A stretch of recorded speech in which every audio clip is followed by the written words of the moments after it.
एक छात्र ने दरवाजा खोला और सभी ज़ॉम्बी को कक्षा में आने दिया। फिर उसने मेज़ का उपयोग करके कमरे के दूसरी ओर के ज़ॉम्बी को रोका, लेकिन वे अभी भी ज़ॉम्बी की संख्या को पर्याप्त नहीं मान रहे थे।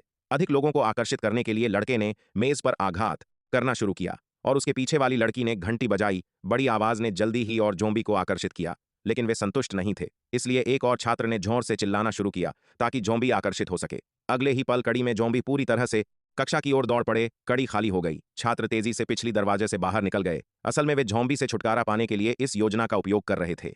फिर वे छत की ओर भागे बचाव हेलीकॉप्टर का इंतजार करने के लिए, लेकिन ज़ॉम्बी जल्दी ही मेज़ से टकराए और उनका पीछा करने लगे। ज़ॉम्बी के बीच एक आधा इंसान, आधा ज़ॉम्बी कैंपस के बदमाश थे, जो एक लड़के को मारने आए थे।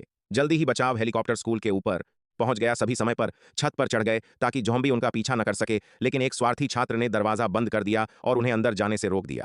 यह समूह दरवाजा खोलने की कोशिश करता रहा, लेकिन कोई फायदा नहीं हुआ।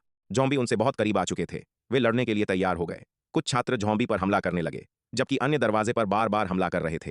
लेकिन छत पर शोर अधिक ज़ॉम्बी को आकर्षित कर रहा था। तभी क्लास रिप्रेजेंटेटिव के पास एक आइडिया आया। उन्होंने पास के छाते उठाए और ज़ॉम्बी से ढक लिए। बस ज़ॉम्बी अगर लक्ष्य को नहीं देख पाएगा तो शांत हो जाएगा।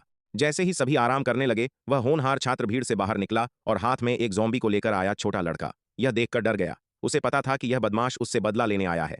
लड़के ने एक लाठी उठाई और बदमाश के चेहरे पर जोर से मारा, लेकिन बदमाश को कोई चोट नहीं आई। लड़के ने फिर से लाठी घुमाई, लेकिन इस बार बदमाश ने लाठी पकड़ ली। बदला लेने के लिए उसने लड़के की आंखें निकालने की कोशिश की।